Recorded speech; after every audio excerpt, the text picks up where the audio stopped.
Eurídice, perdida que no cheiro e nas vozes do mar, procura Orfeu.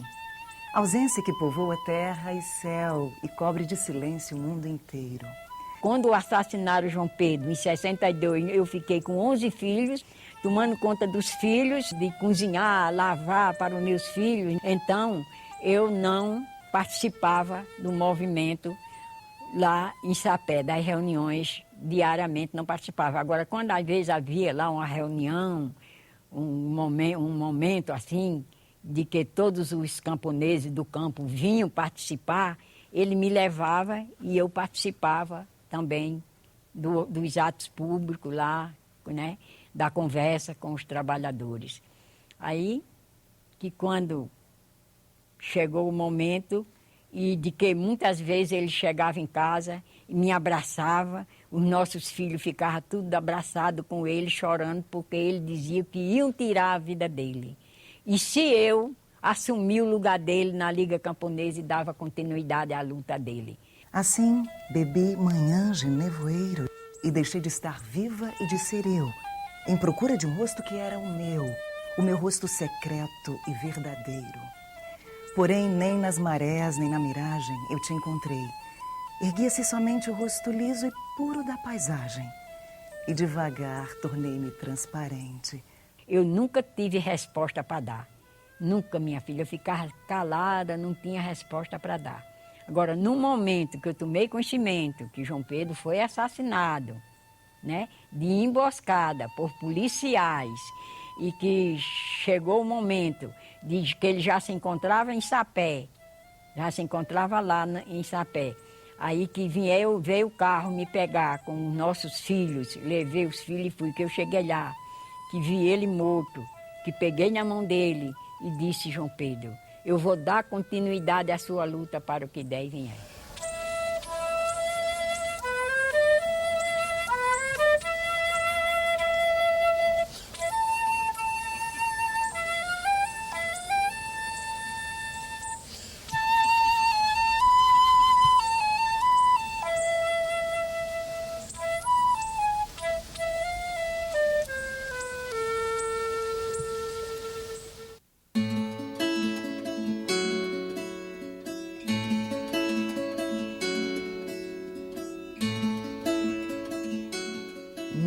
Cidade. Eu sou aquela amorosa de tuas ruas estreitas, curtas, indecisas, entrando, saindo uma das outras. Eu sou aquela menina feia da Ponte da Lapa. Eu sou Aninha. Eu sou aquela mulher que ficou velha, esquecida, nos teus larguinhos e nos teus becos tristes, contando histórias, fazendo adivinhação. Cantando o teu passado, cantando o teu futuro. Eu vivo nas tuas igrejas e sobrados e telhados e paredes. Eu sou aquele velho muro verde de avencas, onde se debruça um antigo jasmineiro cheiroso na ruinha pobre e suja. Eu sou estas casas encostadas, cochichando umas com as outras. Eu sou a ramada dessas árvores, sem nome, sem valia, sem flores e sem frutos, de quem gostam a gente cansada e os pássaros vadios. Eu sou o caule dessas trepadeiras sem classe, nascidas na frincha das pedras, bravias, renitentes, indomáveis, cortadas, maltratadas, pisadas e renascendo. Eu sou a dureza desses morros revestidos, enflorados, lascados a machado, lanhados, lacerados, queimados pelo fogo, pastados, calcinados e renascidos. Minha vida, meus sentidos, minha estética, todas as vibrações de minha sensibilidade de mulher têm aqui suas raízes. Eu sou a menina feia da Ponte da Lapa. Eu sou Aninha. Eles voltaram-se para o lado da terra e requereram a Dona Maria I, antes da vinda de Dom João para o Brasil, ainda no século XVIII, requereram as terras de Sesmaria. E ainda nesses velhos cartórios de Goiás e de outra cidade, Minas e tal, ainda se procura as origens, muitas vezes para divisões e subdivisões e tal de terra, medições e tal, ainda vão-se as antigas origens das terras de Sesmaria. E essas terras de Sesmaria eram cedidas pelo rei de Portugal. Essa mulher tosca, sentada, aliada, braços cansados descansando nos joelhos, olhar parado, vago, perdida no seu mundo de trouxas e espuma de sabão, é a lavadeira. Mãos rudes, deformadas, roupa molhada, dedos curtos, unhas enrugadas, córneas. Unheiros doloridos passaram, marcaram. No anular, um círculo metálico barato, memorial. Seu olhar distante parado no tempo. À sua volta, uma espumarada branca de sabão.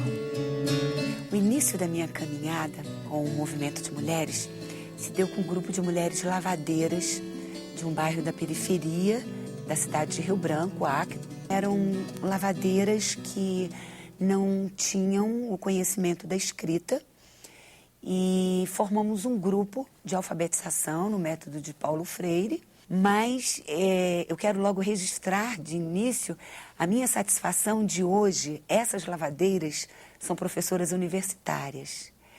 Então, é muito gratificante saber que trilhamos um caminho certo na busca da cidadania das mulheres que estavam e, de certa forma, tem um grande contingente que ainda se encontra também à margem do exercício da cidadania plena.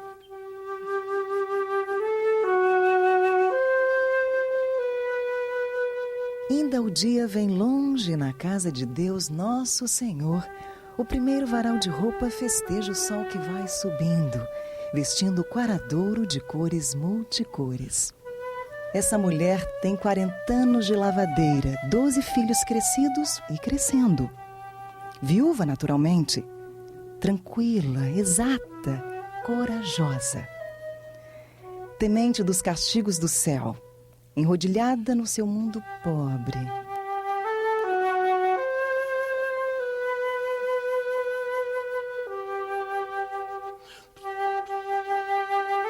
Nós, mulheres da Amazônia, temos algumas questões que nos diferenciam em termos de demandas das mulheres urbanas ou das mulheres dos grandes centros urbanos do país. A história das mulheres da Amazônia está muito vinculada à questão da terra, à relação com a terra, à necessidade de defender a terra, não só por uma questão de consciência ecológica, mas também como uma necessidade de sobrevivência também. Para o nosso povo, a terra é a nossa vida.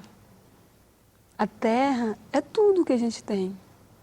Porque sem a terra, a gente não sobreviveria.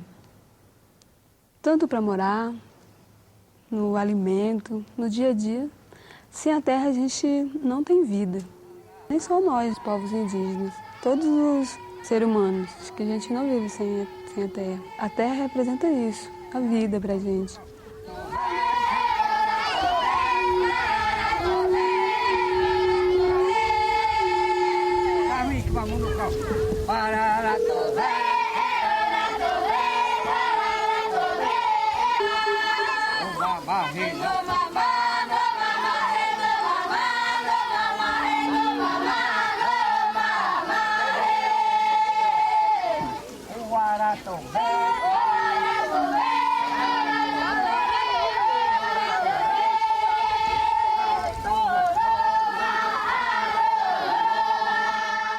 Na história do nosso povo, do povo Yawanawá, nunca houve-se uma mulher pajé. Não tem. Por ver o contato que a gente já fez com o branco, a nossa língua, a nossa cultura, vendo ela já se enfraquecendo devido ao contato, à língua, esquecendo a nossa língua, as nossas crianças já não falando mais. Nós, mulheres, eu e a minha irmã, nós resolvemos também pedir permissão aos nossos velhos, aos homens da nossa comunidade, pedir permissão ao nosso povo para que a gente também entrasse nessa caminhada. E para a gente, como mulher, a gente tenta quer levar com muita luta, com muita força, e porque a gente tem que mostrar muito, fazer sempre o melhor.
É do nascedouro da vida a grandeza, é da sua natureza a fartura, a proliferação, os brotos, os cromossomiais encontros, os processos caules, os processos sementes, os processos flores, são suas mais finas dores.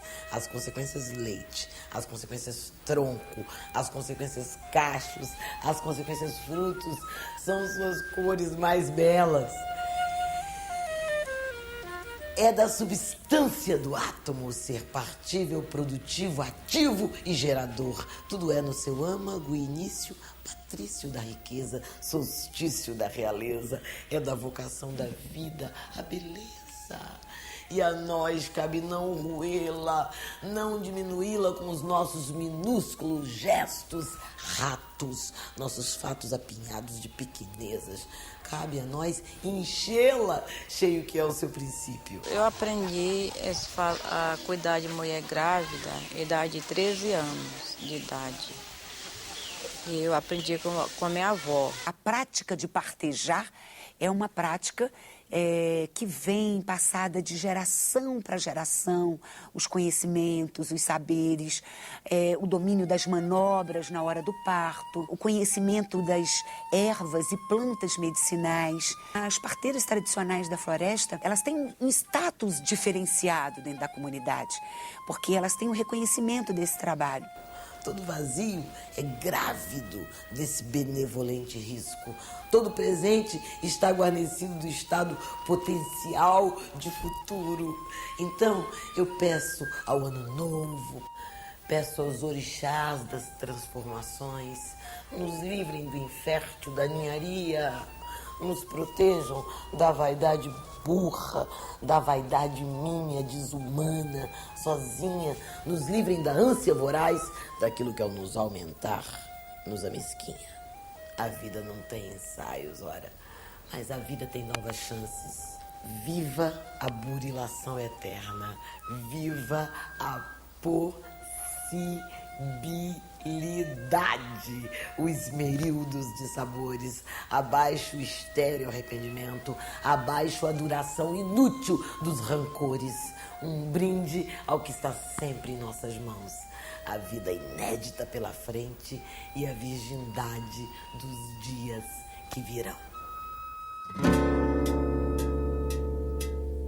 Há quem diga que eu dormi de touca, que eu perdi a boca, que eu fugi da briga, que eu caí do galho e que não vi saída, que eu morri de medo quando o pau quebrou. Há quem diga que eu não sei de nada, que eu não sou de nada e não peço desculpas, que eu não tenho culpa, mas que eu dei bobeira e que Durango Kid quase me pegou. Eu quero é botar meu bloco na rua, brincar, botar pra gemer. Eu quero é botar meu bloco na rua, gingar, pra dar e vender.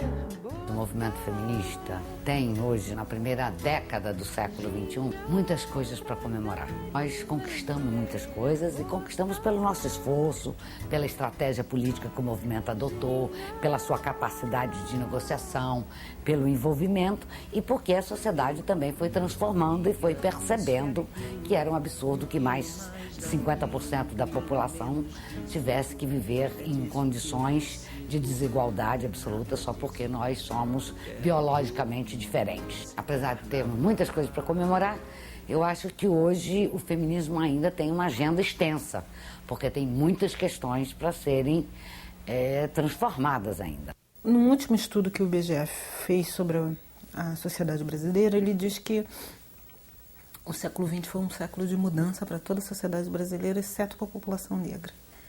Ele diz que a população negra não aumentou sua condição de renda, não melhorou sua condição educacional, não que ela não tenha feito esforço para isso, mas o nível de exclusão que ela vive é muito profundo e isso impede o acesso a bens e serviços produzidos na sociedade, impede que ela participe dos rumos da sociedade e, sobretudo, lógico e evidente, impede que ela tenha uma condição de vida melhor e saudável. Um dia eu vou rir disso tudo. Um dia eu vou ter saudade do medo que eu tinha de não ter dinheiro amanhã. Um dia eu vou ser irmã da certeza de comer, beber e comprar disco e livro e calcinha todo dia e ter galinha no quintal e viver bem. Um dia, meu bem, me verás vestida de puro ouro e pensarás que eu vou a uma festa. A festa será aquela de estar em casa sem tensão, sem terceira imundice. Um dia, meu irmão, te direi, não te disse? Iô, iô, iô, iô, no terreiro de preto velho, iaiá. E ora vamos saravá. Aqui, meu pai. Xangô. No terreiro de preto velho, iaiá. Vamos saravá. Aqui, meu pai. Xangô. Iô. Hoje o que se fala de cultura afro-brasileira está na mão das mulheres negras, das ialorixás, das mulheres no samba, das mulheres em outros campos da vida. São elas que movem uma economia invisível no que se refere aos trabalhos precários, né, da relação dos trabalhos precários, mas também do fortalecimento das famílias, do cuidado das famílias para que elas possam produzir, basicamente. Raras são as casas que não tenham mulheres negras trabalhando, sem contar do trabalho delas mesmas, né, como ambulantes, como vendedoras, como domésticas, catadoras, recicladoras, e uma série de outras funções que elas desempenham. E, por outro lado, são completamente invisíveis em quase todos os campos. Em que pese que, nesses 6 últimos anos, os avanços foram bastante significativos. Já há uma visão de que é preciso ter políticas específicas para a população negra, né, que ampliem os seus direitos, que possibilite que se mude de vida, né, que isso é um ganho para a população, mas é sobretudo um ganho para a sociedade brasileira, né? Quer dizer, quando uma sociedade investe num determinado setor num determinado setor, ela amplia as possibilidades de melhoria de vida para todo mundo. E serei a negra mais feliz do Brasil. Não serei imbecil, serei sábia e sutil na riqueza. Eu, que era a ovelha negra da quadrilha, vou sustentar a família. E com tanta beleza, um dia vou pôr a mesa que o mundo guardou pra mim. Patroa e empregada, mas do meu próprio festim. Nós, no Brasil, temos em torno de 6,5 milhões de trabalhadoras e trabalhadores domésticos. Quase que 90% desse contingente são de mulheres. E muito poucos, né, não chegando a 1/3, têm o seu emprego formalizado. Então, nós resolvemos, pela via do estímulo, através da medida provisória, promover um desconto no imposto de renda devido dos empregadores que assinem a carteira de trabalho e façam a contribuição previdenciária da sua trabalhadora doméstica.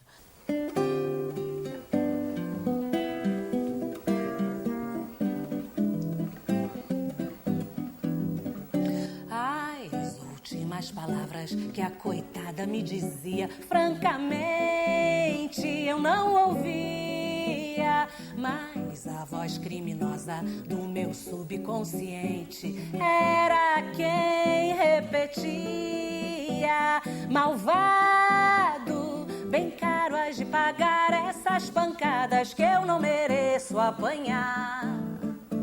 Malvado, bem caro has de pagar essas pancadas que eu não mereço apanhar.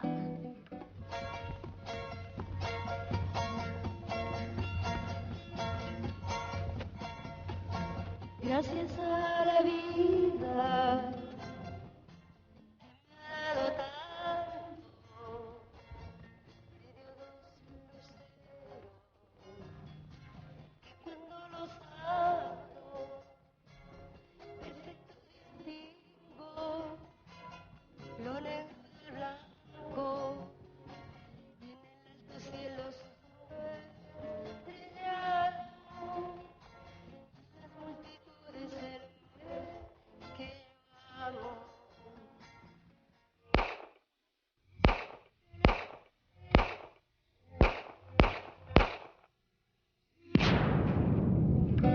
E desde esse dia não vi mais o meu amor, e a minha vida transformou-se num verdadeiro horror. Mas aprendi na lição que a mulher do coração não se bate nem com uma flor. As últimas palavras que a coitada me dizia, francamente eu não ouvia, mas a voz criminosa do meu subconsciente era quem repetia: malvado, bem caro has de pagar essas pancadas que eu não mereço apanhar. Malvado, bem caro has de pagar essas pancadas que eu não mereço apanhar. Infelizmente, ainda nós temos uma violência absurda contra as mulheres, violência e discriminação. E isto não se resolve tão somente com um aprimoramento na legislação, porque não adianta estar na lei o combate à discriminação, penas para quem exerce a violência ou discrimina as mulheres. Todo o trabalho tem que ser um trabalho, e por isso que ele é difícil, por isso que ele é lento, que é o trabalho de você modificar as mentes e os corações. E, infelizmente, as mentes e os corações são ainda muito machistas, muito machistas. A nossa sociedade, a sociedade brasileira, é uma sociedade patrimonialista, é uma sociedade racista, é uma sociedade machista. E modificar isto não é um processo simples. Mulher da vida, minha irmã, de todos os tempos, de todos os povos, de todas as latitudes. Ela vem do fundo imemorial das idades e carrega a carga pesada dos mais torpes sinônimos, apelidos e apodos. Mulher da zona, mulher da rua, mulher perdida, mulher à toa. Mulher da vida, minha irmã. Pisadas, espezinhadas, ameaçadas, desprotegidas e exploradas, ignoradas da lei, da justiça e do direito. Necessárias fisiologicamente, indestrutíveis. Sobreviventes, possuídas e infamadas sempre por aqueles que um dia as lançaram na vida. Marcadas, contaminadas, escorchadas, discriminadas. Nenhum direito lhes assiste, nenhum estatuto ou norma as protege. Sobrevivem como a erva cativa dos caminhos, pisadas, maltratadas e renascidas. Flor sombria, sementeira espinhal gerada nos viveiros da miséria, da pobreza e do abandono, enraizada em todos os quadrantes da terra. Um dia, numa cidade longínqua, essa mulher corria perseguida pelos homens que a tinham maculado. Aflita, ouvindo o tropel dos perseguidores e o sibilo das pedras, ela encontrou-se com a justiça. A justiça estendeu sua destra poderosa e lançou o répito milenar. Aquele que estiver sem pecado, atire a primeira pedra. As pedras caíram e os cobradores deram as costas. O justo falou então a palavra de equidade. Ninguém te condenou, mulher, nem eu te condeno. A justiça pesou a falta pelo peso do sacrifício e este excedeu aquela. Vilipendiada, esmagada, possuída, enxovalhada, ela é a muralha que há milênios detém as urgências brutais do homem para que na sociedade possam coexistir a inocência, a castidade e a virtude. Na fragilidade de sua carne maculada esbarra a exigência impiedosa do macho. Sem cobertura de leis e sem proteção legal, ela atravessa a vida ultrajada e imprescindível, pisoteada, explorada. Nem a sociedade a dispensa, nem lhe reconhece direitos, nem lhe dá proteção.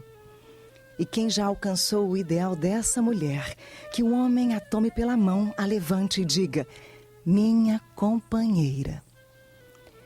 Mulher da vida, minha irmã.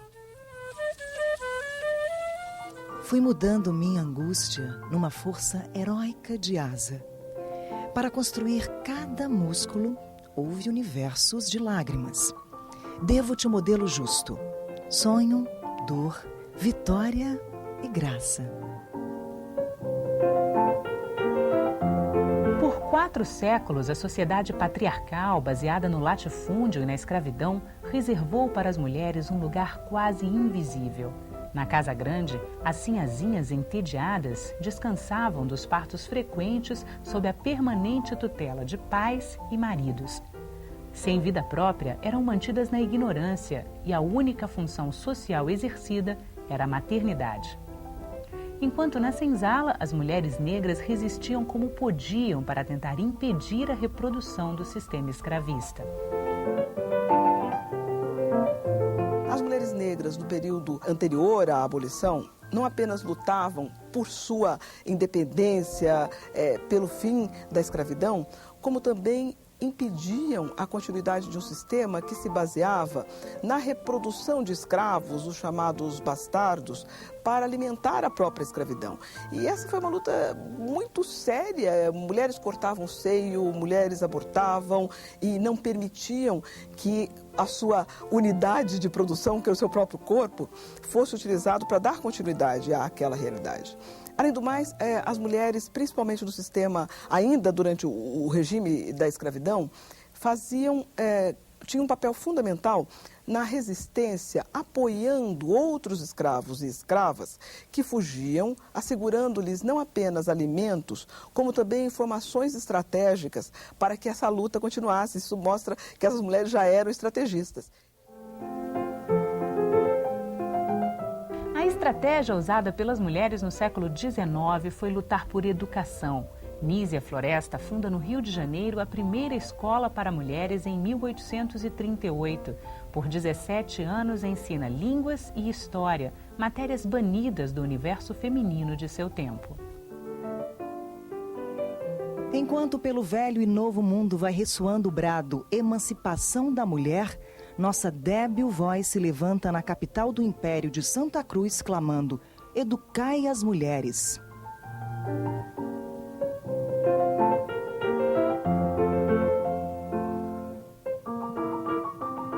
Intelectual inquieta, Nísia Floresta escreve para jornais e aos 22 anos publica o primeiro livro, Direito das Mulheres e Injustiça dos Homens. Se os homens fossem obrigados a declarar o que sentem a respeito do nosso sexo, diriam que somos próprias para procriar e nutrir os filhos, reger a casa, servir, aprazer e obedecê-los.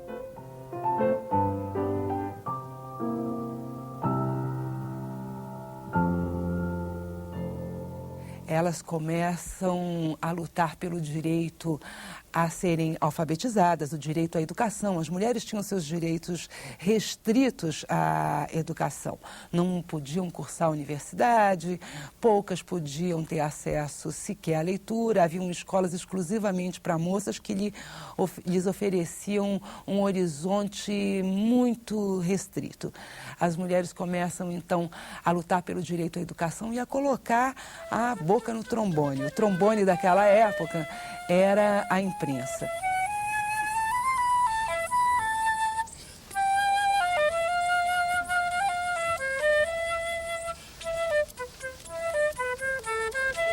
Pequena é ainda em nosso país a falange das batalhadoras que no campo das letras sustentam com brilho e energia a supremacia intelectual do nosso sexo. Perante a política cantando as revoluções, acho-a simplesmente fora do lugar. O melhor é deixar o talento da ilustre dama na esfera perfumada de sentimento e singeleza. A violenta oposição que meu último artigo despertou fez-me crer que, em vez de uma inofensiva pena, eu me servira de um estilete perigoso que feriu certo e fundo. O Voto Feminino, comédia de Josefina Álvares de Azevedo, militante dos direitos das mulheres no século XIX. Josefina apresenta um quadro da vida doméstica de 1890. O ex-conselheiro Anastácio e sua mulher Inês discutem sobre o direito de voto das mulheres. Que pouca vergonha. A mulher com direito a voto. Até quem finja-se pode ser mulher nesta terra. Como diz? Digo-lhe que o direito de voto às mulheres vai ser decretado pelo ministro. Está doida, minha senhora? Ah, já está em votação. Figas, é o que é. Pode-se lá dar-se semelhante patifaria? Patifaria coisa nenhuma, é a melhor notícia deste mundo.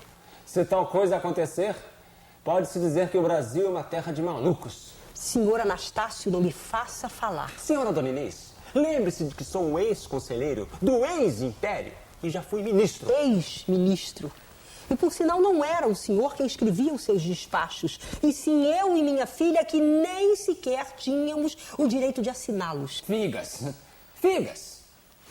A senhora não sabe que é mulher? O senhor não sabe que uma mulher não é inferior a um homem? Então foi para ser inferior a um carroceiro que o senhor mandou educar sua filha? Foi para ser uma belíssima mãe de família. Ora, figas. Foi para ensinar ao marido, assim como eu ensinei ao senhor. Aí está, para o que foi. Pois que fosse, mas não para ser votante, né? Ora, aqui está o que são as mulheres de hoje. O que todas vocês querem é ficar livres para não prestarem mais obediência a ninguém. Mas tal coisa não há de acontecer. Havemos de ser iguais. Se a mulher está preparada para ser mãe, esta missão sublime e grandiosa, por que não haveria de estar preparada para exercer o direito do voto? O que querem que façam os homens? Que cedam lugar às mulheres? Que vão para a cozinha? Que vão dar ponto nas meias? Que vão amamentar as crianças?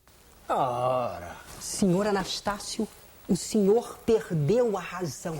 Estamos perdidos. A revolução das saias entrou-nos porta adentro. É preciso reagir. A mulher votante, com direitos a cargos públicos. Que desgraça, meu Deus.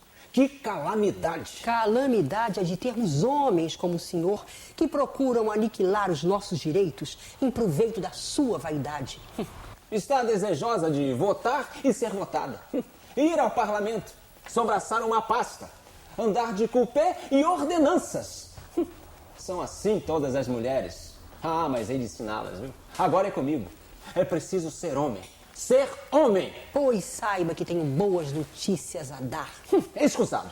Não quero aqui mais discussões. Pois quero eu. De hoje por diante seremos iguais nesta casa. E em breve seremos iguais perante a lei. Nunca! Nunca, senhora Dona Inês! Seria horroroso! A predominância da fragilidade feminina perante os homens? Nunca! Pois, senhor Anastácio, fique sabendo que seria a melhor de todas as notícias. Cala-te! Cala-te! E o que farão os homens? Ah, o que farão os homens? O que puderem, o que souberem fazer. E o escândalo? Pois, senhor Anastácio, fique certo de que o predomínio das calças está para acabar. Aliás, já acabou. Nunca! Nunca! Vocês não hão de levar a melhor! Nunca! Nunca!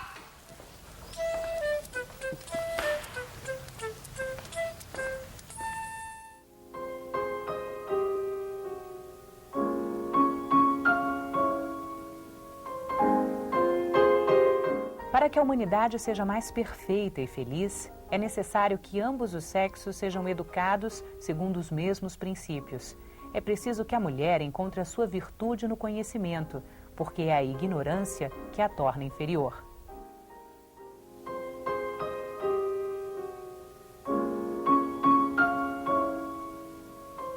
Eu sempre fui amiga da literatura. Sempre li muito. Tomava conhecimento das grandes mulheres do passado. Sempre eu tive consciência de que a mulher devia equiparar-se ao homem. Que nesse ponto não devia haver discriminação. A inteligência não tem sexo.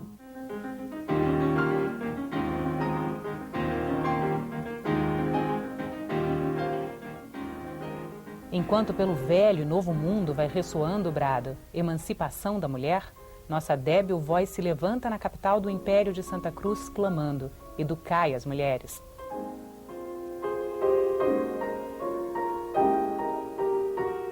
Berta disse, olha, onde há uma associação de homens e mulheres, os lugares de projeção são todos reservados a homens. Essas delegações que você vê são todas masculinas. Nos sindicatos, os delegados são masculinos, porque é de homens e mulheres. Vamos fazer um sindicato só de mulheres.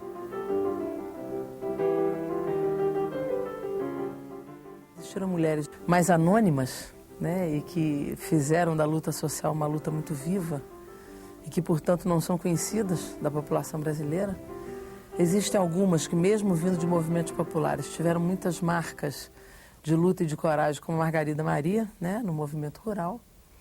Né? Existem todas as mulheres que conquistaram espaços primeiro, né, em determinadas imprevisibilidades da história cultural brasileira, que foram as mulheres que chegaram ao parlamento, as primeiras a serem votadas. A presença feminina foi fundamental para que a Constituição de 34 derrubasse todas as restrições ao direito de voto das mulheres. A primeira coisa que eu fiz foi de obter o voto para as mulheres. Parecia-me que havia muita desigualdade entre os homens e as mulheres. Quem a seguisse não era bem vista, porque achavam que as mulheres que estavam querendo ser igual a homem, né? O feminismo era muito mal. Mas ainda hoje o feminismo não vai bem das pernas, não. Primeira deputada brasileira, a paulista Carlota Pereira é eleita para a Assembleia Constituinte em 1933. Um ano antes, o novo Código Eleitoral de Getúlio Vargas tinha previsto o direito de voto para as mulheres, desde que autorizadas pelo marido e com renda própria. Berta Lutz, pioneira da luta pelo voto feminino, é eleita suplente. Todos os dias se leem nos jornais e revistas apreciações deprimentes para a mulher. O que deve consolar a brasileira é que os homens que escrevem essas coisas são piores do que a pior das mulheres. Muita gente achava que ela era excêntrica, mas é porque ela não gostava de conversa fútil. Gostava muito de conversar sobre zoologia, ela era uma grande zoóloga, bióloga. Então ela contava aquelas histórias todas dos bichinhos e isso. E tinha um amor por aquilo tudo, sabe? Nós subimos numa embaixada e eles vendo as coisas de Berta, falaram, mas essa tese é usada até hoje. Agora, com tanta modernidade, que mudou tanto tudo que a gente sabe, DNA, todas as coisas moderníssimas que nós estamos sabendo, as últimas pesquisas, e como é que ainda a tese da Berta Lutz é usada. Aí mostra a capacidade, é um gênio mesmo, né?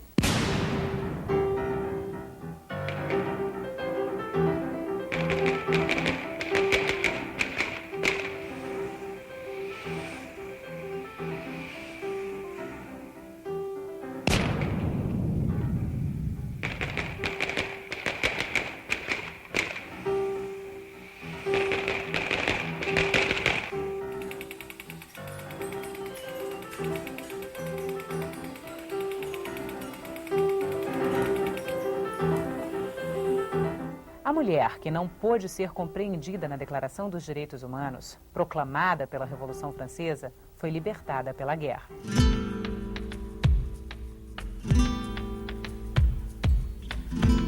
Somente em 1990, 58 anos depois da mulher conquistar o direito de votar e ser votada, o Senado recebe a primeira mulher eleita, a jornalista mineira Júnia Marise. Não será através do corte de direitos e garantias de tantos e tantos anos dos nossos trabalhadores na área do serviço público que o governo vai reduzir o déficit público. Antes dela, Eunice Miquiles e Laélia Alcântara tinham assumido cadeiras no Senado como suplentes. No Executivo, 66 anos se passaram entre as eleições de Alzira Soriano, a primeira prefeita, e Rosiana Sarney, a primeira governadora.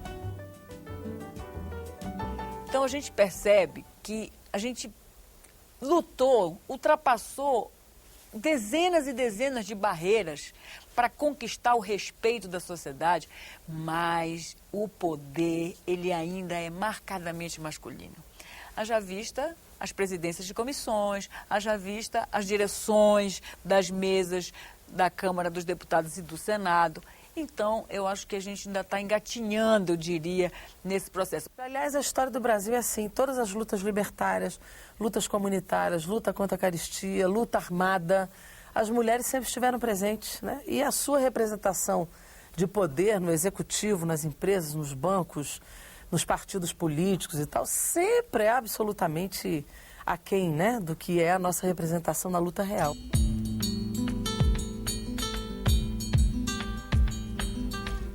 Mesmo dividida entre o trabalho dentro e fora de casa e driblando preconceitos de toda a ordem, a mulher tem participado dos grandes momentos da luta pela democracia no país.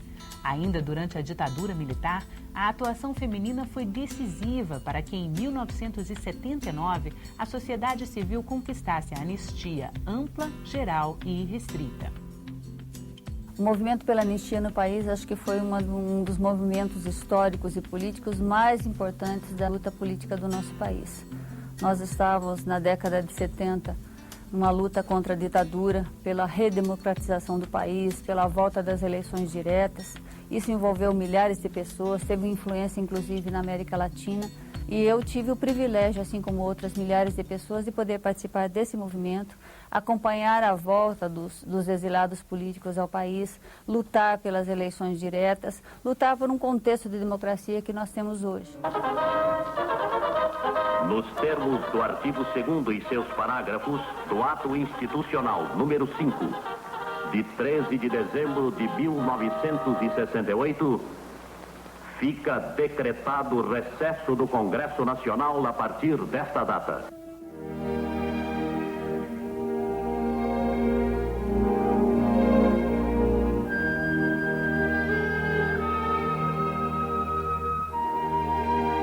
Faço parte de uma geração, que é a geração dos anos 60, a geração 68, que viveu extremamente a questão da militância política, entendeu? Que viveu no seu coração, em todo o seu ser, da forma mais explosiva possível a questão da militância política.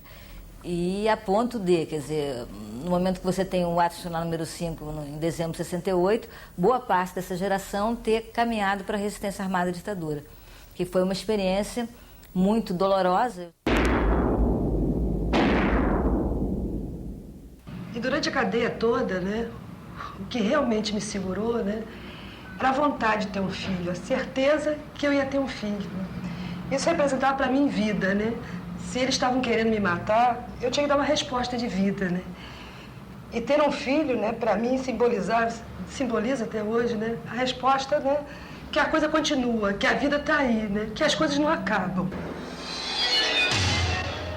Eu cheguei a um momento em que eu pedi, me matem, né? Eu quero morrer, eu não estou aguentando.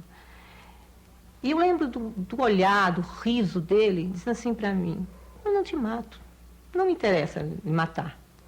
Eu vou te fazer em pedacinhos, eu vou lhe torturar o quanto eu quiser. Inclusive eu lhe mato se eu quiser. A partir daí, realmente começam os chamados anos de chumbo, E as lembranças são muito trágicas, né? Porque aí a lembrança da tortura, da prisão, dos assassinatos, das perdas e tal.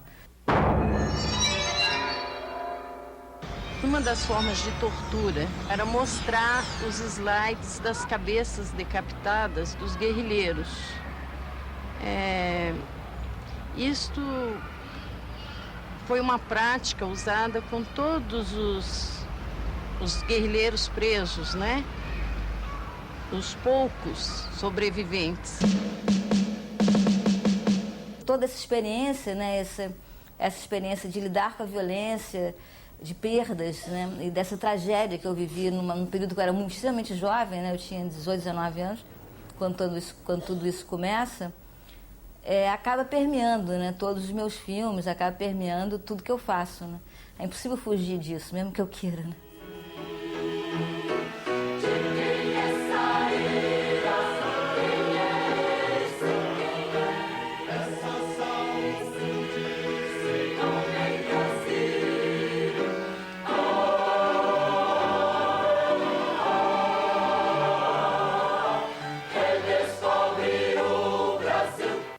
Democratização, a caminhada foi sempre positiva, às vezes mais acelerada, mais lenta, mas desde o governo Sarney, que é o primeiro governo civil pós-redemocratização, nós temos tido avanços. O presidente Sarney criou o Conselho Nacional de Defesa dos Direitos da Mulher.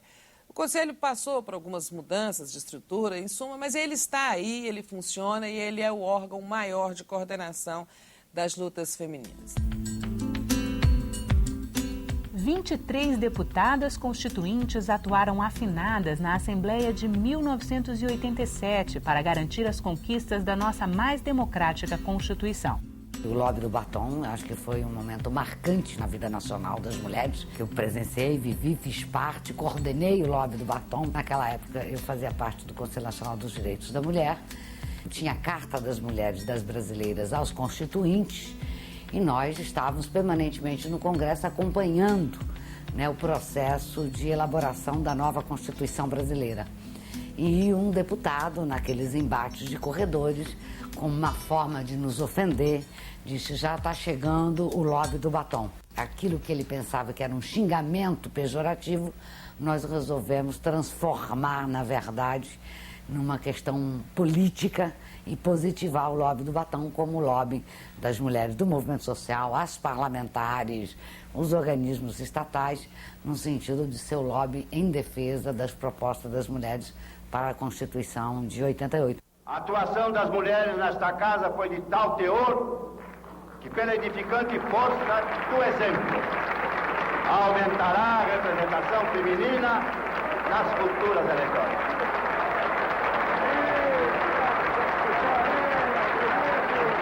As 3 últimas décadas, né, que a gente marca desde a primeira Conferência Mundial sobre a Mulher, promovida pela ONU, elas representaram um enorme avanço e o movimento social de mulheres, o movimento feminista, nos legou importantes contribuições. Tirar, né, do âmbito exclusivamente privado toda a discussão sobre o papel da mulher, a questão da violência contra a mulher, e trazer isso para o espaço público, o aumento da escolaridade das mulheres.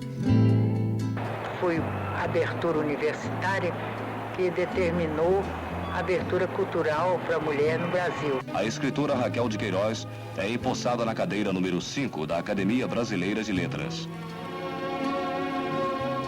Raquel de Queiroz é a primeira mulher eleita para a academia, vencendo o jurista Pontes de Miranda. Até se abrir o ensino superior, as moças que antes ficavam restritas à educação do colégio de freiras, à educação doméstica de bordado, francês e piano, realmente a mulher brasileira ficava muito mais circunscrita, e aquelas que procuravam um diploma superior eram raras, contavam-se nos dedos. Depois da grande abertura universitária, que é recente, hoje as moças estão de ombro a ombro com os rapazes, e creio que em pouco tempo, haverá quase que uma proporção de meio a meio das mulheres que têm carreira, que têm profissão universitária, que têm profissão liberal, e teremos tantas advogadas, juízas, engenheiras, como temos cavalheiros da mesma profissão, sendo essa abertura o ponto mais significativo que eu acho do adiantamento feminino no Brasil. Tivemos adventos importantes como a chegada das mulheres ao STJ e ao Supremo Tribunal Federal. Anônimas trabalhadoras lutaram no movimento sindical pela ampliação dos direitos sociais e trabalhistas.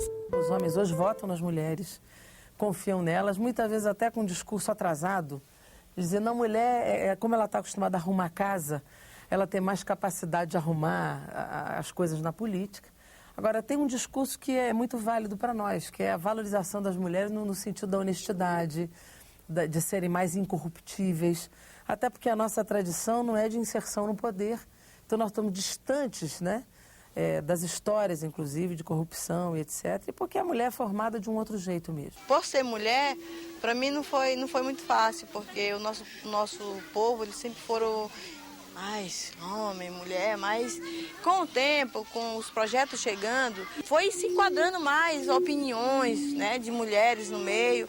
E eu fui uma das mulheres que também tive opiniões, fui ouvida, fui respeitada pelos homens. Agora, acho que entre toda a comunidade que eu cuido, acho que eles se orgulham de ter uma mulher, porque a parte da mulher tem uma parte mais tolerância, mais paciência, ter mais cuidado, sabe? Ela existe uma coisa muito do coração. Então, a tolerância é o comando de todo o trabalho que se ouve em uma mulher ser uma liderança.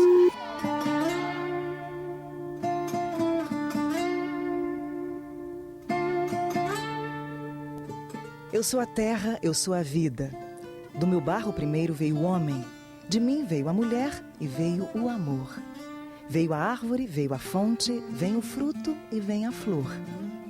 Eu sou a fonte original de toda a vida. Sou o chão que se prende à tua casa. Sou a telha da coberta de teu lar, a mina constante de teu poço. Sou a espiga generosa de teu gado e certeza tranquila ao teu esforço. Sou a razão de tua vida. De mim vieste pela mão do Criador e a mim tu voltarás no fim da lida. Só em mim acharás descanso e paz. A coisa mais triste que tem é, como mãe, tomar conhecimento de que um filhinho morreu de fome, de que um filhinho é analfabeto, não assina o nomezinho dele, não sabe fazer uma letra, que se cria analfabeto por não ter condições de alfabetizar a criança e de ver a criança morrer de fome. Isso é triste. Eu sou a grande mãe universal, tua filha, tua noiva desposada, a mulher e o ventre que fecundas. Sou a gleba, a gestação, eu sou o amor. A ti, ó lavrador, tudo quanto é meu, teu arado, tua foice, teu machado, o berço pequenino de teu filho, o algodão de tua veste e o pão de tua casa. E um dia bem distante a mim tu voltarás, e no canteiro materno de meu seio, tranquilo, dormirás. Eu agradeço a todas as companheiras do nosso país, Brasil, a todas as mulheres que nos apoiam, que nos dá carinho, amor por conta da nossa luta, que nos agradece. Eu agradeço de todo o coração a todas as mulheres, a todos os companheiros, que do campo, que da cidade, que professoras que lutam, que apoiam, né, que doutoras, que tudo que nos dá apoio à nossa luta por uma reforma agrária em nosso país justa e digna. Porque reforma agrária é terra para os sem terra, trabalhar, plantar na terra e condições para sobreviver. Plantemos a roça, lavremos a gleba, cuidemos do ninho, do gado e da tulha. Fartura teremos e donos de sítio felizes seremos.